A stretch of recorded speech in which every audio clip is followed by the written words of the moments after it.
Etta James, the legendary voice behind At Last, faced a life of deep struggles. Now, in a heart-wrenching interview, Etta James's son reveals the tragic truth about his mother's life. Join us as we uncover the struggles that shaped her story and mystery around her death. There are many women, because, like this thing is like everybody's a temporary caretaker. Etta's battle with substance abuse and arrest. The reason why Etta James began using substances is still unknown, even at present.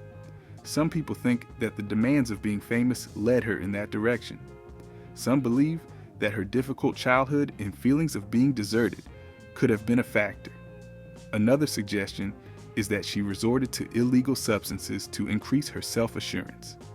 However, when you read her life story, it seems as though Etta accomplished it just because she was Etta, a bold woman who defied conventions and lived according to her rules. She adopted a daring and defiant appearance, seemingly eager to defy all social conventions. She expressed that she desired to be mean and was fond of the look associated with misbehaving girls. Etta wanted to be unique and to be recognized. Etta emulated the most daring women she was familiar with, opting for eye-catching and somewhat scandalous appearances. Her bright blonde hair and dark eyebrows were a trendy choice among call girls and drag queens at that time. She dressed and acted like a rebellious girl, and perhaps she turned to substances as it was just a part of that persona. In 1961, she was completely addicted. She was so reliant that she frequently showed up to recording sessions inebriated, hardly able to stand, let alone perform. Her label was becoming fed up with her actions, yet nothing could deter her. During her professional life, Etta consistently used up most of her funds on her habit, frequently ending up with no money and struggling to stay afloat. She went to great extremes to finance her addiction, including stealing from friends, selling her band's instruments, and writing fraudulent checks. She reached a heartbreaking low point of desperation when she did a degrading act for an elderly man in order to get a fix. In the end, her decline resulted in her being arrested, and she ended up in jail. It was the same thing. It was blues then, and it was pulled from that, and now it's just that everybody's intensifying. Unable to come up with the $500 bail. In a state of desperation, she sought assistance from her record label, only to be denied as they believed a short time in jail would be a wake-up call for her. However, it was insufficient. Leonard Chess, one of Etta's dearest friends and co-founder of Chess Records, organized for her to enter a rehabilitation facility. Nevertheless, her time there came close to ending in disaster. During her time at Stern's convalescent home, she caught tetanus from a dirty needle. She was in a critical condition. In her memoir, she detailed how her body would abruptly twist and bend into agonizing positions. She was on the verge of being paralyzed, lacking the ability to move or talk, and only capable of communicating through her eye movements. Somehow, she managed to endure this experience and make it through. In 1973, Etta was once again caught writing bad checks and once more had to deal with legal repercussions. This time, she had to decide between going to jail or entering a rehabilitation center. She opted for the second choice and was assigned to the Tarzana Treatment Center in Los Angeles, a place well known for its strict approach. Over the course of the following 2 years, she experienced severe physical, verbal, and mental mistreatment from both staff members and fellow patients. The employees used harsh methods for discipline. Etta frequently had to clean floors and toilets using a toothbrush. During one instance, Etta experienced a very embarrassing consequence. In her memoir, she detailed how she had to wear a diaper and a baby bonnet and was required to eat her meals using a baby bottle. "Picture me," she penned, strolling into the primary dining hall, donning a large white diaper labeled with poo-poo. Adding to the problem, this shameful penalty occurred on a day when her little boy was supposed to come see her. At the time, her 6-year-old son had gone months without seeing his mother. Upon seeing her in the absurd infant costume, He was taken aback and clearly upset. Even though Etta despised Tarzana and endured cruelty there, her time in rehab facilitated a major transformation. After struggling with her addiction for many years, she started to achieve stability and reconstruct her life. In 1980, she had achieved sobriety and was also seeing a comeback in her career. What do you think led her to this kind of life? What was her childhood like, and how did it influence her? Early struggles and heartbreaks. Etta James, formerly known as Jamesetta Hawkins, was born on October 25, 1938, and experienced challenges and sadness throughout her life right from the start. Dorothy Hawkins, Etta's mother, was just 14 years old when she gave birth to her and made a living through working on the streets. However, a large portion of Dorothy's earnings went towards supporting her dependencies on substances such as illegal substances and alcohol. Dorothy's irresponsible behavior made her incapable of looking after her child, leaving Etta all alone on many nights, feeling hungry and scared, and crying as she waited for her mother to return. Etta experienced feelings of being deserted and a desire for security during her earlier years, emotions that would continue to impact her life. So, it's not the best I can do, but it was the best I could do under the circumstances, I guess. The state eventually judged Dorothy as incapable of having more children, resulting in a compulsory sterilization, a sorrowful event in her life. Forced sterilizations were frequently done back then to stop individuals deemed unsuitable from reproducing. A large number of individuals impacted were those who were low income, handicapped, psychologically unstable, or individuals belonging to minority groups. According to an article by PBS, it is believed that approximately 70,000 women underwent forced sterilization during the 1900s. Etta was initially cared for by relatives, but eventually went to live with Lula and Jesse Rogers as her foster parents. During Dorothy's long absences, she affectionately referred to them as Mama Lou and Sarge, while they acted as her surrogate parents. Mama remained stable for her, whereas Dorothy's visits were tumultuous and disturbing. In her memoir, Etta later recounted how her mother was an erratic figure who appeared and disappeared like a bad dream, causing her to feel abandoned and unloved. When Etta was 5 years old, Professor James Earl Hines, the music director at her nearby church, unearthed her talent for singing. He was the first formal teacher for her, guiding her in vocal techniques that would eventually influence her strong, emotionally moving style. Nonetheless, Hines's instruction was strict. He physically disciplined Etta when she did not sing accurately. He instructed her how to sing as if it was crucial, and she frequently thought to herself, "It seems like it was crucial for me too." His training enabled Etta to access an emotional depth that would eventually define her distinctive sound. Life at home, on the other hand, was anything but supportive. Sarge, her foster father, frequently held late-night poker gatherings where he required Etta to entertain his intoxicated guests. Standing there, sometimes in her wet pajamas, she had to sing songs she despised, feeling embarrassed and furious. If she declined, Sarge would use a razor strap to punish her, making her feel powerless and under his control. This incident led to a long-lasting animosity towards being asked to perform, a hurt that would stick with her in her professional life. When Etta turned 10, her voice had developed unexpectedly, with a powerful and deep quality that grabbed everyone's interest. Recognizing her capabilities, Sarge tried to harness her skill by discontinuing her sessions with Professor Hines and withdrawing her from the church.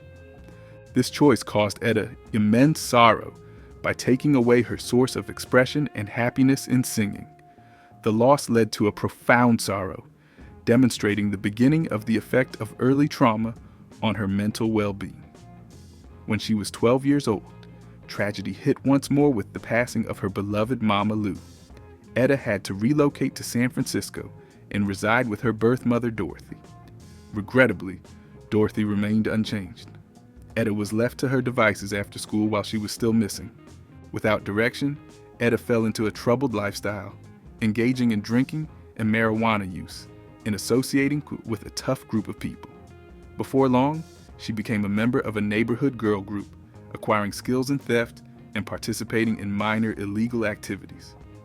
Etta gained a reputation for harassing other children, including causing harm to one student by breaking their arm. Etta's life was also affected by the doubt about her parentage. Dorothy never disclosed her father's identity, but Etta suspected it could be the renowned pool hustler named Minnesota Fats. During her lifetime, she and Fats would frequently meet, forming a cordial connection. Although Fats never explicitly stated whether he was her father, Etta was convinced of their relationship. Lupe de Leon, a music producer and friend of both Etta and Fats, stated that he was certain Fats was Etta's father, expressing that when he saw Etta, he thought, "Wow, that's Fats." He noted that Etta had no doubt about it, and he shared that he felt the same way.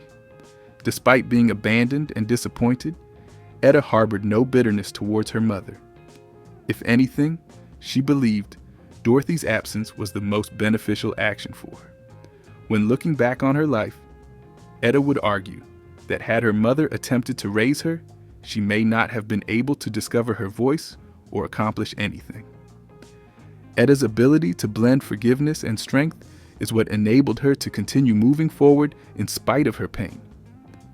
As Etta aged, she could no more cope with the emotional strain her mother caused her due to her instability. In the end, she decided to flee and reside with two sisters named Abby and Jaunt in New Orleans. Everything that I sing about, I pick all my songs. Everything that I sing about is about something that I have. It was at this moment that she found the strong beats of doo-wop and rhythm and blues, styles that would ultimately shape her music career. Despite everything, Etta wasn't going to let anything hold her back. She was destined for greatness, but how did a young girl with such a past make it to the top? What shaped her musical journey? Rise to stardom. Etta James, Abby, and Jean came together to create a singing group named the Creolettes because of their fair complexions. The girls quickly gained a devoted fan base in the local music community thanks to their distinct sound and harmonies. But their unexpected big break arrived in a manner they hadn't anticipated.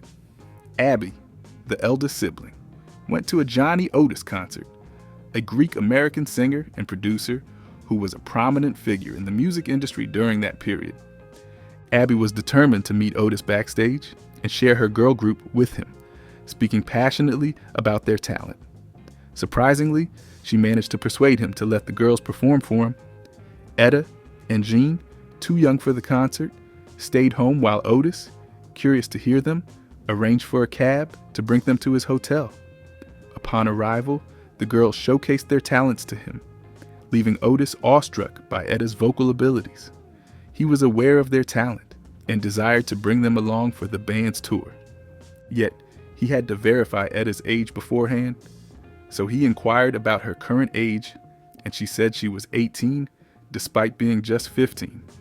Even though Otis detected the falsehood, he was prepared to allow her to come on the tour as long as her mother signed a consent form. Since Dorothy was unavailable, Etta had to imitate her mother's signature and then traveled to Los Angeles with Otis and his band.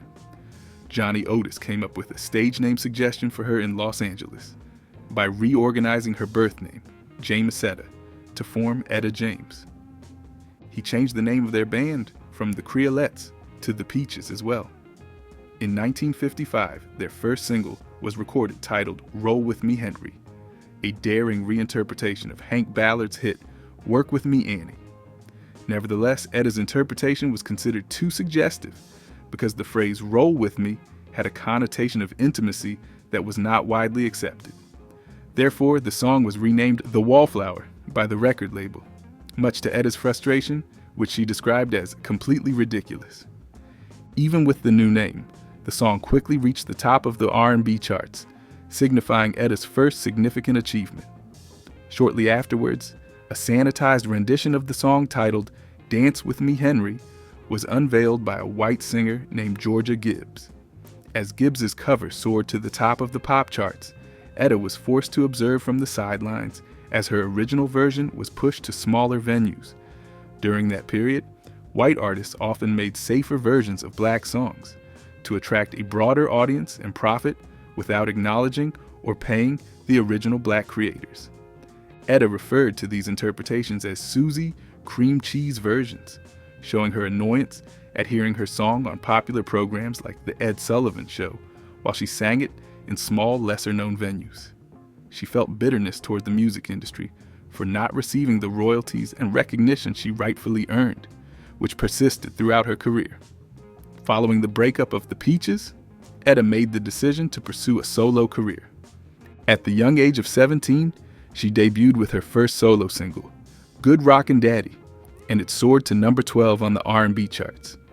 Although it wasn't as successful as The Wallflower, Etta's reputation continued to rise as her strong vocal talent became recognized in the rhythm and blues genre. She went on tours with famous musicians like Johnny Guitar Watson, Little Richard, and a young Tina Turner, establishing her position as a promising talent. In 1959, Etta inked a deal with Chess Records, a blues label based in Chicago and founded by Leonard Chess. Chess envisioned Etta as a potential queen of soul, guiding her away from her previous provocative style towards impactful ballads and romantic songs. Etta recorded some of her most well-known hits, such as All I Could Do Was Cry and My Dearest Darling, while under Chess Records. Her raw, passionate singing style impressed audiences and inspired veteran artists such as Tina Turner, Janis Joplin, and Gladys Knight to imitate her. Love songs yet. I was doing songs that had something to do with life. I'd rather be a blind girl. Etta rose to global fame thanks to the release of her first studio album, At Last, in 1960. The song At Last became her most well-known track, a stirring ballad that would endure as an iconic tune for many years. By 1961, Etta James had become a famous name all around the world because of the deep and emotional sound of her voice. Nevertheless, even with her widespread recognition, Etta never achieved the financial success of other similarly talented celebrities. Afterwards, she claimed that she did not receive any royalties from Chess Records for her songs, causing financial difficulties despite her accomplishments. During the 1960s, Etta consistently put out a variety of successful songs incorporating elements of blues, jazz, soul, and rock to create a unique sound.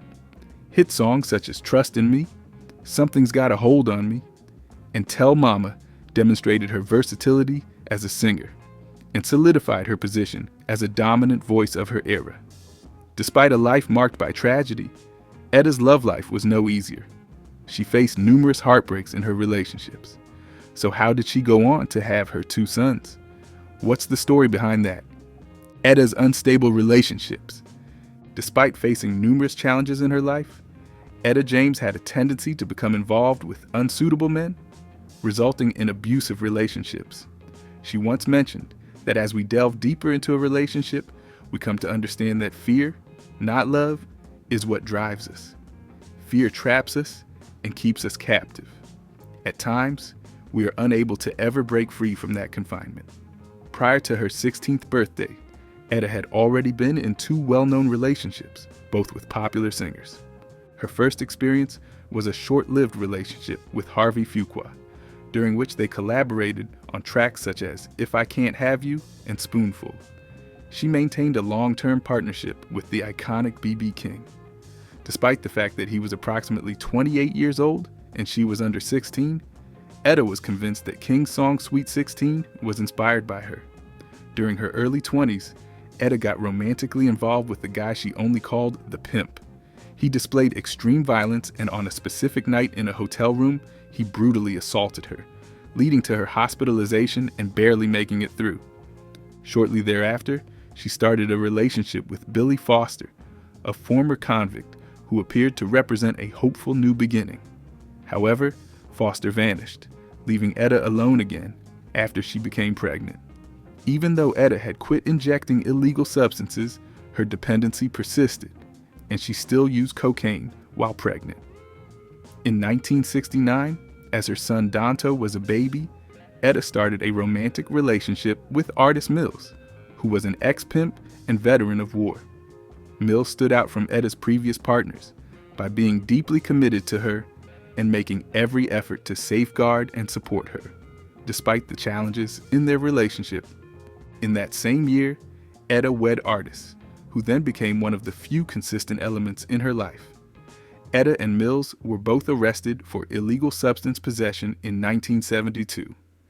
I'm not like Ruth Brown, that I can just remember everything that I want to say. So, Even though the stash was hers, Mills decided to take the blame in order to protect her from facing more consequences. His loyalty came at a high price as he received a 10-year prison sentence, while Etta was able to avoid any punishment. While at the Tarzana Rehab Center, Etta started a romantic relationship with fellow patient Sam Dennis. The connection resulted in her second pregnancy, and she welcomed her son, Sameto, in 1976.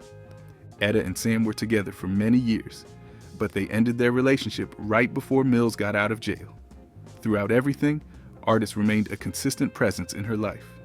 Even with all the turbulent highs and lows, they continued to be married for 41 years, until Etta's death in 2012.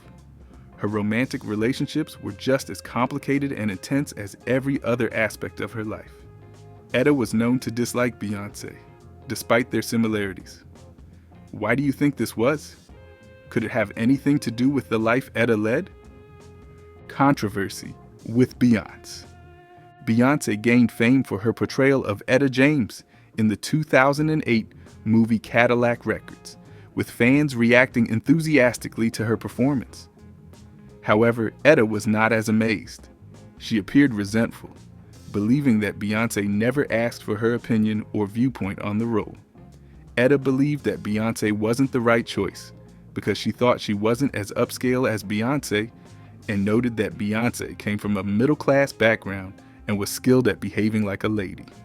Even though it may have seemed like a hint of bitterness, Etta's animosity peaked the next year when Barack Obama was elected president in 2009. At the opening ball, Beyoncé was privileged to perform at last for Barack and Michelle Obama's first dance. This was the song that Etta had become well known for, and she was furious that another person was given the opportunity to perform it at a significant occasion without her being included in the event. While performing in Seattle, Etta expressed her anger to her audience in a passionate outburst. Not only did she criticize Beyoncé, but she also made negative comments about Obama, referring to him as the president with the big ears, and stating, "He is not my president." Afterwards, Etta said she was just kidding and did not intend to cause any harm. She acknowledged feeling upset and left out, particularly because another person was selected to perform her famous song at a significant occasion. Although At Last will always be associated with Etta, it was not her composition. Even though her heartfelt performance made the song famous globally, it had already been sung by multiple artists prior to her. As per her close friend and former manager, Lupe de Leon, Obama's team did make an effort to contact Etta and invite her to the opening ceremony. At first, they reached out to de Leon personally, who then gave them Etta's contact information. Yet, it seemed that Etta did not answer when they called. Lupe described the situation as not just a simple matter of being upset. At that point, Etta's health was getting worse. Lupe admitted that her dementia was beginning to show in the years 2007 or 2008. In 2009, she ultimately had to stop traveling. Additionally, she was still taking the medication. Etta was a music legend, but no one could have predicted how her story would end. Keep on watching to find out more. Last days and tragic death. Towards the end of her life, Etta James experienced a significant deterioration in her health, beginning with symptoms of dementia in 2009. This internal conflict was another difficult period for Etta, who had faced numerous challenges in her lifetime. Following a transformation in the late 1970s and coming out of her stay at the Tarzana Rehabilitation Center, Etta was able to maintain concentration on her musical career.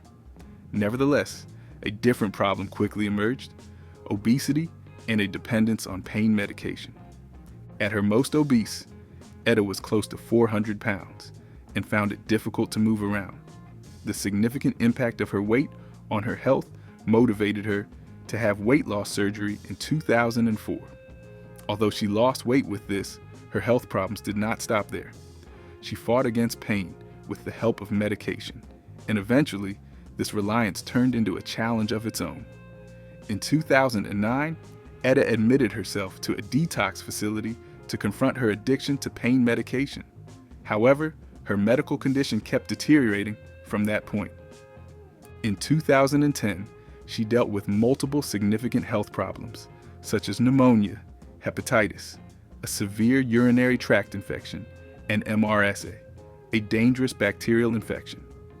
As if things couldn't get any worse, Etta was also found to have cancer and a kidney deficiency, further complicating her medical issues. She needed continuous medical attention, and after being released from the hospital, her family was advised by doctors that she would require consistent care to handle her delicate health. Despite having a long and successful career in R&B and blues, Etta's financial situation did not match the level of wealth one would anticipate for a music icon of her caliber. By the time Etta passed away, she had accumulated roughly $1 million in 3 different bank accounts. Even though $1 million might be enough for retirement for some people, Artist Mills was concerned about the high cost of his wife's medical care, which was over $30,000 per month, and worried that their money would run out fast. As Etta's health deteriorated, conflicts arose in her family regarding the management of her finances and care moving forward. Artist Mills desired for Etta to spend her remaining days at home with personal care, despite the high cost, in order to provide her with the tranquility and solace she deserved. Etta's 2 sons, on the other hand, had differing opinions, contending that it would be more financially sensible to move her to a nursing facility. Their position was criticized because some people believed they cared more about their potential inheritance than about Etta's welfare. The dispute over Etta's finances and conservatorship turned into a hostile legal conflict within the family. Ultimately, Mills emerged victorious in the lawsuit and gained authority over her accounts, enabling him to organize the specialized care he thought would offer Etta comfort and respect. Unfortunately, this hard-earned victory arrived too late to alter the course of her health. Etta's health deteriorated rapidly in the last months, and she was taken to the hospital on January 20, 2012. Although the doctors tried, they were unsuccessful in saving her. Etta James died only 5 days prior to turning 74, leaving a memorable legacy filled with triumph, struggle, resilience, and heartbreak. Musical legacy and influence. Etta James was a renowned vocalist recognized for her robust and soulful singing voice, featuring a deep contralto range. She started her music career in the mid-1950s, being introduced as an R&B and doo-wop artist. This was only the beginning for her. In 1960, she gained recognition after joining Chess Records and releasing her first album, At Last, displaying her skill in performing well-known jazz and pop tunes. Throughout time, her vocal timbre developed into a richer tone, enabling her to delve into different music styles such as soul and jazz. Etta James was long regarded as one of the most underappreciated musicians in the history of American music. Not until the early 1990s did she start to receive substantial recognition. Recognized for her abilities, she received many accolades from the Grammys and the Blues Foundation. Recently, she has been recognized as a trailblazer who bridged rhythm and blues with rock and roll, greatly influencing the landscape of American music. Etta had a broad impact on a diverse group of artists. Diana Ross, Christina Aguilera, and Janis Joplin are among the most notable musicians who have been influenced by her. British musicians such as the Rolling Stones, Amy Winehouse, and Adele have acknowledged Etta's influence on their music. Her music resonates through different ages, demonstrating her enduring skill. Numerous artists have covered Something's Got a Hold on Me, one of her most well-known tracks. Vaya con Dios, the Brussels group, included it on their album Night Owls from 1990. Christina Aguilera performed the song in the 2010 movie Burlesque, and other artists such as Pretty Lights, Avicii, and Flo Rida have used it in their popular songs. One of Etta's timeless songs, I'd Rather Go Blind, achieved great success when performed by the British blues group Chicken Shack, featuring lead singer Christine McVie. This achievement led to McVie being named top female singer in Melody Maker's Readers' Poll in 1969. Etta James acted as a connection between rhythm and blues and rock and roll with her soulful and robust vocals. Throughout her successful career, she earned 3 Grammy Awards and 17 Blues Music Awards. She was honored with inductions into the Rock and Roll Hall of Fame in 1993, the Grammy Hall of Fame in 1999, and the Blues Hall of Fame in 2001.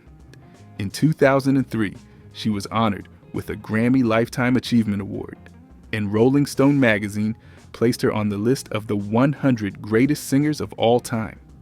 The Rock and Roll Hall of Fame honored her as one of the best voices of her time and praised her as always the mother of blues. In her career, she frequently entertained at well-known R&B venues in Nashville on the Chitlin circuit, enchanting crowds with her memorable shows. The lasting impact of Etta James continues to motivate numerous artists in the present day. Despite the legacy she left behind, her son still has more to reveal about Etta's tragic life. What did they expose, and how will it change the way we see this musical icon? Etta's son's shocking revelation. Following the death of Etta James, her son Donto James spoke openly about their challenging experiences, characterized by Etta's battles and regular periods in rehabilitation. Donto remembered that he frequently stayed with his grandmother, who did not have her place during that period. During a 2017 interview with the Daily Beast, he stated, "My grandmother was without a home. She was similar to a wandering traveler, never having a permanent place to stay. They resided in motels and cars, alternating between the two." Donto's grandmother attempted to protect him from the complete truth of his mother's challenges by simply stating that "my mother was not feeling well." At the same time, Donto had to deal with the absence of his alcoholic father, which made his childhood even more difficult. At the age of 9, he returned to live with his mother, seeking stability, yet life remained challenging. Even though she was famous, Etta James faced financial challenges. Donto experienced both peaks and valleys, observing his mother's struggles as he clung to the belief that circumstances could improve. As grown-ups, Donto and his brother Semedo each pursued their careers in music. Motivated by their mother's influence, they started making albums that showcased Etta's distinct sound and strength. In 2003, the siblings created Let's Roll and then released Blues to the Bone in 2004.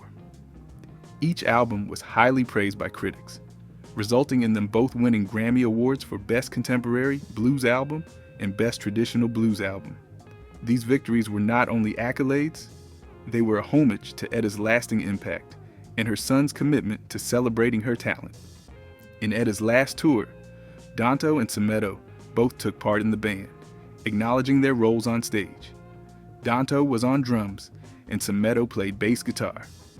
The family performed together, their mutual love for music bringing them together as they played side by side. Even with Etta's occasional struggles, these performances highlighted the importance of family connections and the impact of music. In 2008, when Etta's health started to worsen, she granted Donto power of attorney. This action demonstrated her faith in him, believing he would honor her preferences and manage her matters delicately. Considering her lasting influence, Donto discussed the effect Etta had on him, his brother, and the future generation. Donto mentioned that Etta had grandchildren, including a granddaughter who closely resembled her.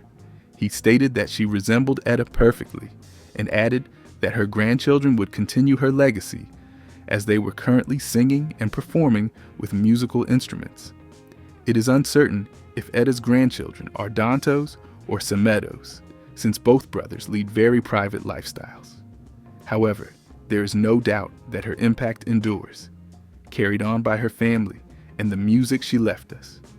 Referred to as the first Queen of Soul, Etta faced difficulties throughout her life, but her singing and songs have had a long, lasting influence on many generations of fans. Her decisions and obstacles contribute to her narrative. However, it is her strong voice and lasting music that never age, enhancing the recollection of her existence for everyone who listens. What do you think of the revelations about Etta James? Let us know in the comments. If you want more interesting revelations, be sure to like, subscribe, and watch the next video shown on your screen. See you there.